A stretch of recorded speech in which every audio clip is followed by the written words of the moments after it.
সকালবেলা স্নান করে আসতেই দেখি বাইরে খুব আওয়াজ হচ্ছিল। তো বাইরে এসে দেখি হঠাৎ একটি বানর এসছে। তাই বরমশাই ঘর থেকে সীতাফল নিয়ে গিয়ে সে বানরটিকে দিচ্ছিল, আর উনিও বেশ দিব্যি করে নিয়ে ওখানে বসে খাচ্ছিল।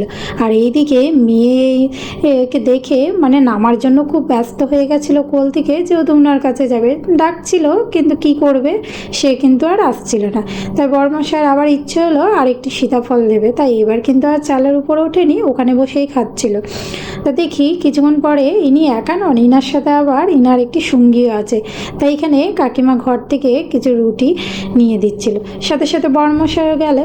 কিন্তু কাণ্ড দেখো, বানরটি রুটি পছন্দ হলো না, সেও সীতাফল খাবে কিন্তু ঘরে তো নেই, তাই সে গাছ থেকে বেরিয়েই নিজেই খাচ্ছিল। তবে আমি কিন্তু বানর সাধারণত কলকাতাতেই প্রথম দেখেছিলাম, আমাদের দিনাজপুরে সাধারণত দেখা যায় না। আর এই মহারাষ্ট্রে কিন্তু দেখেছি অনেক জায়গায়, তবে বাড়িতে প্রথমবার এলাম।